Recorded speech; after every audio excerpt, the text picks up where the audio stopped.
الحمد لله رب العالمين والعاقبة للمتقين ولا عدوان إلا على الظالمين وأشهد أن لا إله إلا الله وحده لا شريك له ولي الصالحين وأشهد أن محمدا عبده ورسوله وصفيه من خلقه وخليله سيد الأولين والآخرين اللهم صل عليه وعلى آله وصحبه ومن اتبعهم بإحسان إلى يوم الدين أما بعد رب اشرح لي صدري ويسر لي أمري واحلل عقدة من لساني يفقهوا قولي. Mes chers frères, mes chères sœurs, en ces quelques minutes, bidnillahi tabarak wa ta'ala, j'ai envie d'aborder avec vous un sujet qui est très important, surtout dans ce timing-là. Pourquoi? Parce que nous sommes à quelques jours du mois béni de Ramadan. Et en fait, comme vous le savez, il vaut mieux prévenir que guérir. Il arrive souvent qu'on atteint ce mois et qu'on fasse des constats de choses qui ne vont pas dans nos comportements, dans nos adorations, dans le comportement de certains de nos frères, de nos sœurs. Et donc, aujourd'hui, avec l'aide d'Allah Tabaraka wa Ta'ala, on va traiter du sujet de nos erreurs pendant Ramadan. Donc, on va mettre l'accent sur des erreurs souvent trop commises et malheureusement trop répandues.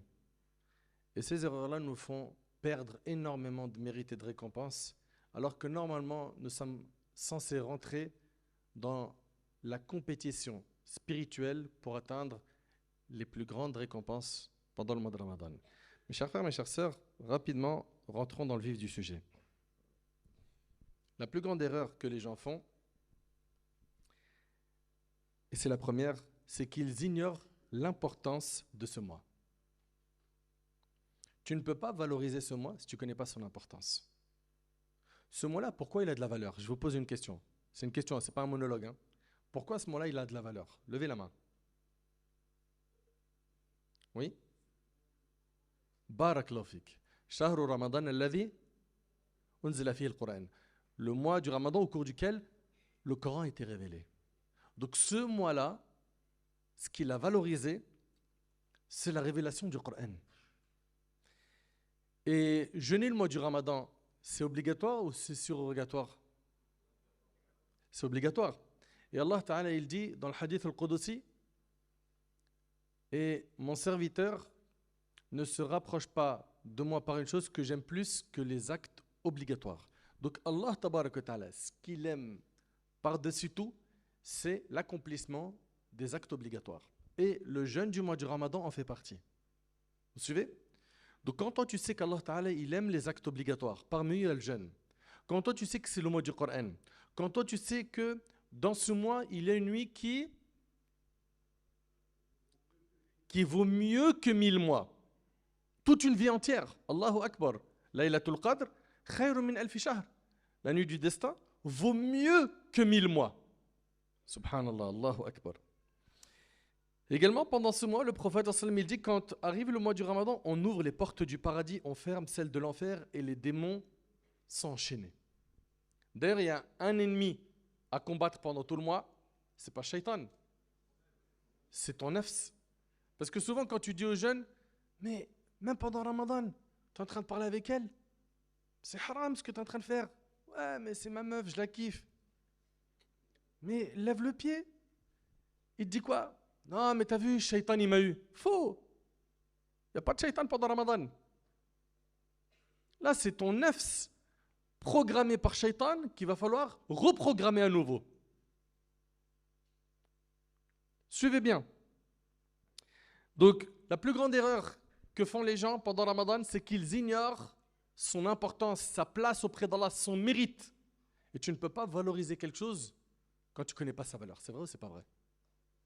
Un mois au cours duquel les bonnes actions sont multipliées, le mois du Coran, le mois où le prophète sallam faisait plus d'efforts que dans les autres mois, ça c'est quelque chose que l'on doit prendre en compte car notre bien-aimé alayhi sallam c'est notre modèle. Très bien.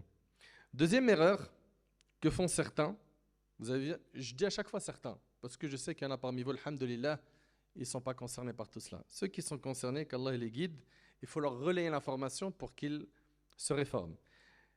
La deuxième erreur, c'est qu'il y en a, à l'idée d'entendre que Ramadan approche, ils se sentent mal à l'aise.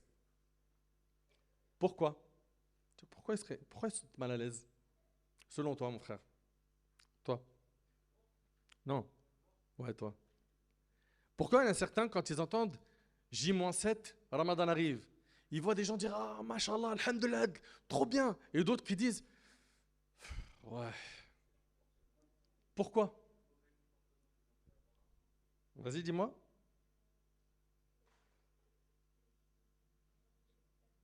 Parce qu'il ne va pas manger toute la journée. Non, c'est pas pour ça. Oui, madame? Barakallahu fiki. Parce qu'il va devoir, bessif ali, parce que c'est trop la honte sinon, arrêter des péchés qu'il faisait avant. Et tu l'entends, hein? Lui dire, bon, Ramadan il arrive, on fait un break d'un mois, tous les jours je te ferai de dua. Wallah, je t'oublie pas. De toute façon, c'est la place que tu as dans mon cœur. En fait, j'ai plus d'organes, j'ai toi. Vous connaissez le disquetteur mytho là. Et donc, lui ou elle, à l'idée d'entendre que Ramadan arrive, ma crush, mon crush. Bon, pour ceux qui connaissent pas ce mot, crush, levez la main. Heureusement, moi, je suis en contact en permanence avec des jeunes, ils me donnent les mises à jour. Sinon, j'allais être comme vous, là, quand on levait la main, là. Crush, c'est sa main, la petite copine. Ok? Mon petit copain, mon petit amoureux. Pareil pour ceux qui fument la clope ou la drogue ou autre. Lui, il entend Ramadan, il arrive. Oh, il est zaaf, hein. Il est énervé. Pourquoi? Moi, il me faut ma dose. Et subhanallah, wallah, une parmi les choses qui m'a fendu le cœur, qui m'a déchiré le cœur, qui me l'a broyé, c'était de voir des vidéos où des jeunes se filmaient en train de rompre le jeûne avec un joint. Et ces vidéos-là, peut-être vous les avez vues, elles ont circulé partout.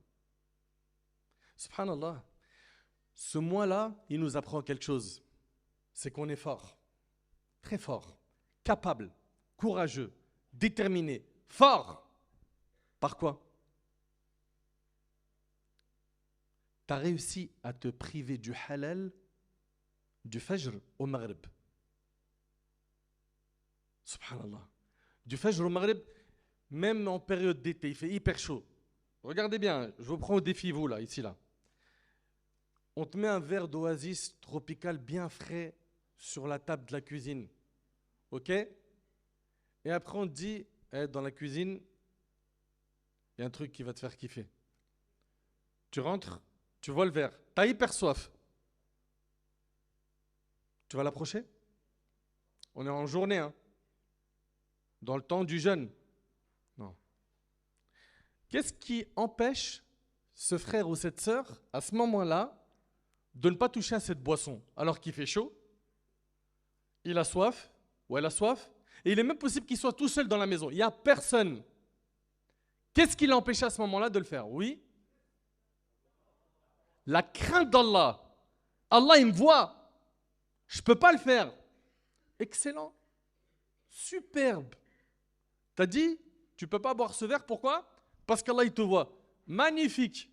Mais après le maghrib, il ne te voit plus? Non, mais c'est une question.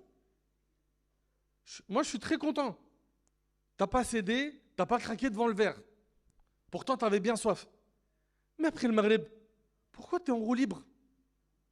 C'est le mois du jeûne, des efforts, ou c'est la journée des efforts et le soir, tout ce qui était haram me devient halal? Je parle ici dans les péchés, hein, parce que oui, effectivement, il y a des choses qui vont devenir halal, comme manger, boire et des relations intimes avec l'épouse, mais c'est hyper dangereux d'agir ainsi.